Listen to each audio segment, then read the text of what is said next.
AFC North, we have the Ravens, the Bengals, the Browns, and the Steelers. Yeah. The Ravens, team built on running the ball, of course. They lost all of their running backs in the beginning of the year. Yep. J.K. Dobbins, Gus Edwards, and Justice Hill. They persevered through other absences like Marcus Peters, Ronnie Stanley, that was on the line. Marlon Humphrey for some time, too. And also Lamar Jackson as well for 5 games. Their opponents only outscored them by 5 points throughout the whole entire year, and it was about the 14th best when it comes to point differential for a team. Life without Marquise Brown will be a little bit different. Who else is he going to throw to other than Mark Andrews now? And then, of course, you have second-year receiver Rashod Bateman coming in, hopefully to break out. A lot of injuries with him, a lot of injuries for the team. I'm going to be honest, man. Lamar Jackson should get a lot more credit rather than downfall based off of his performance last year. When they were on when he was on the team and he was playing, they were the first in their division. He went down. Bruh. Everything kind of went downhill from that, so low-key they can see how much of an effect he has. In hindsight, they didn't have like an easy schedule at the start of the year last season either, bro. They had to play the Chiefs, Bills, Titans, Raiders, all of them in like the first couple weeks. They were going crazy. They're getting outscored by 5 throughout all the games that they played. Yeah, so they're playing neck-to-neck type of games. Because they did have some O-line issues for sure this year, bro. Everything issues, man. O-line, running backs, wide receiver. It doesn't seem like they have any chemistry. That's why they were able to trade them. And the defense is, of course, their defense. Corners mainly, bro. I believe that, the extra running backs will take a lot for not only Lamar, but the team as a whole, man. Yeah, definitely. With Rashod Bateman, they feel like they may have what they want to replace Marquise Brown because from what I've seen from him, he's not a diva, bro. And Hollywood was kind of a diva, bro, honestly. A diva that dropped. That too. Bateman, he had a solid rookie year, bro. Like for the games he played, he was pretty solid.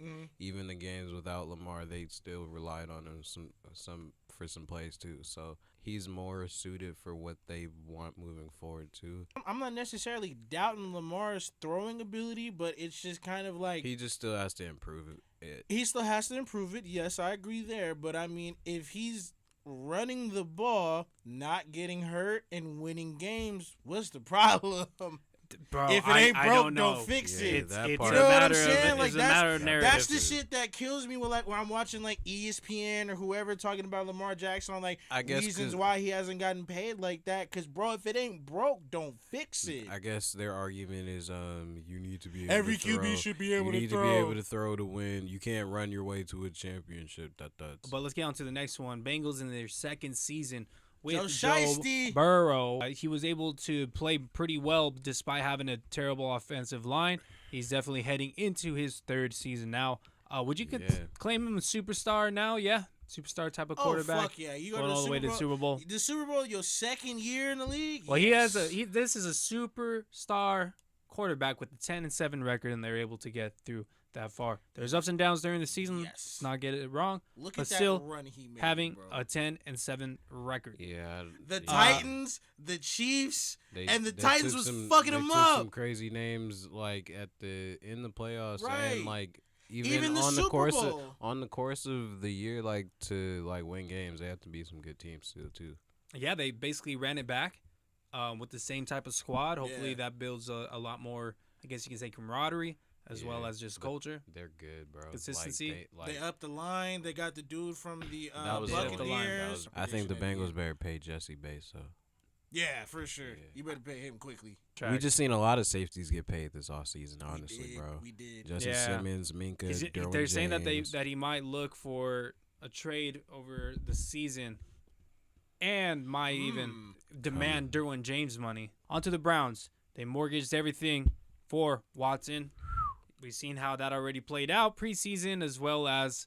And the AFC North is just too good to be won by the Browns, honestly. Like, if he still gets to play a good amount of games, bro, like, how bad do you think they'll be? I think that they will not have a good start, of course, because he's not there. And then after that, when he is there, they're going to have a bad start when he comes back. As soon as Deshaun gets back,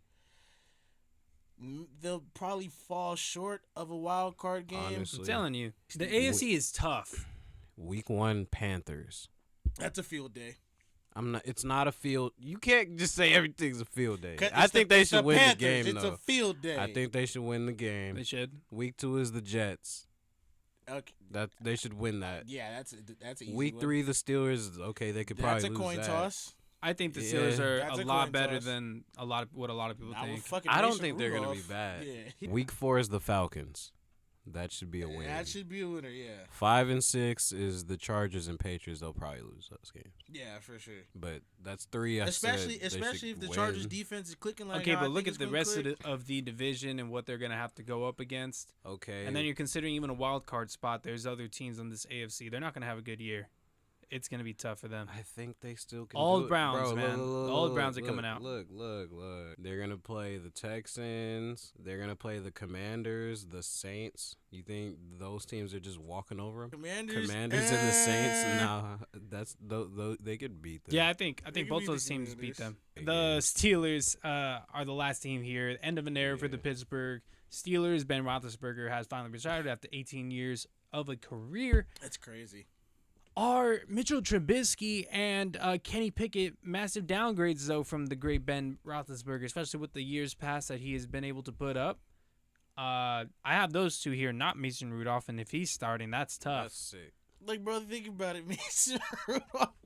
First 3 games may not be easier, but I think their overall schedule is easier. They play the Bengals week 1, Patriots week 2, week 3 is the Browns. Oh, yeah, the first 3 games are... The Browns game is a coin toss, but the first 2 games are tough. Because they got Bucks. Oof. Eagles may come for them. They got the Saints, the Colts. Oof. And the Raiders. I like Kenny Pickett. I think he's going to come in and do very well for them. I'm not a fan of bro at all. You don't need too much from him as of right now. This team can win without him. But with him, I think that he's a way better option than both of these other guys. If they're able to have that offensive line really get Najee Harris some lanes and really be able to run the ball. But Najee Harris will do it by himself, though, too. He can, really nice. But why make him have to do it all on his own? No, I'm not. Right. I'm saying that he's so good that he can make the offensive line just better in that aspect. Yeah, but I mean, I can find the holes. I can attack wherever I need to attack and really hit a hole pretty well. Yeah. But they had a negative 55-point differential. Looking at these 4 teams here. Browns, Steelers, Bengals, Ravens. I'm going to have to go with the Ravens. I think it goes Ravens, Steelers, Bengals, Browns. Now, you're that confident in the Steelers, though. I like that, the Steelers. Yeah, I think that it says a lot about a head coach that's able to go 500 this past year. Yeah, or I think he was actually over 500. He hasn't had a losing season, so I give him. I think they tied last year. That's why they were able to go 500. They were either at 500 or they had over. Yeah, I think that he can run an organization pretty well. It just takes one of these games to put in Kenny Pickett, and I think he's going to take off. I think he's going to open up a lot for Najee, being a 2-dimensional type of quarterback, and but they're still second here. When it comes to the Ravens, Lamar Jackson is going to let everybody know. Why do you give everybody else these excuses and not me? He has his running core back. He hopefully has this man back here, Ronnie Stanley. With that being said, I think that he's just going to prove Marquise Brown wrong, throw the ball, run the ball, have his teammates playing a big role, and honestly, just win fucking games. Because that's what he does, even when the chips are on the table and everything's against him and everybody's counting him out. So I expect him to do very well, put his name back on the map, get paid hella nicely at the end of the season, and it'll be about Lamar. And another player that bet on himself was able to beat the owners. So I like that. I like that story. I dig it. And Ravens have the best odds, so it's not really that much of a high pick. But, hey, them Steelers, I'm telling you, man, they might be second in this division. I'm not going to lie, man. I'm taking the Bengals on this one. Okay. Mainly because they kept everybody back. Joe Shiesty proved that he's, on his way to being a superstar quarterback. Defense is still there. They finally upped the line, like we've been saying the last 3-4 episodes now. Hey, listen. You just, I don't know. I really like the Bengals coming back in this year. I really think Joe Shiesty made his stamp early in the season. I don't think it was a fluke. I think Joe Shiesty is. I think they have a target on their back this year. They definitely have a. Yeah, they got a target on their back. And they only went 10-7 last year, so I feel like they have a bigger target. They still have the main receiving core too. But like, bro, they're good. Like I said, you're trying to poo-poo the 10-7, but they.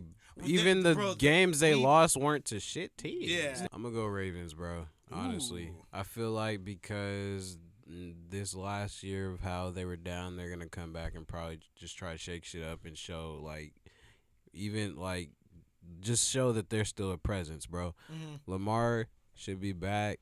And then on top of that, I think the defense should – bro, they have to be better next year. Yeah. Not just better, but I think they could be at least a top 7 defense, bro. They still have good linebackers. The line should be strong. The secondary is always been nuts there, bro. I think they should still be a factor when it comes to defense, bro. Like that is one of their pillars out there.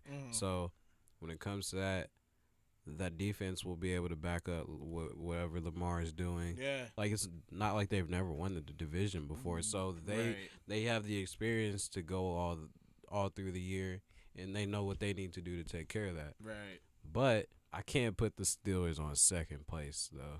I think it has to be Bengals, bro. I would say the Steelers think the Bengals have to be second third. place. I got the Steelers third. And then even that, I'm picking the Ravens first because I feel like their defense is probably going to be stronger than the Bengals as well, bro. If they have all their pieces together and everybody's healthy, bro, I think they're going to come back and show shit down. Okay.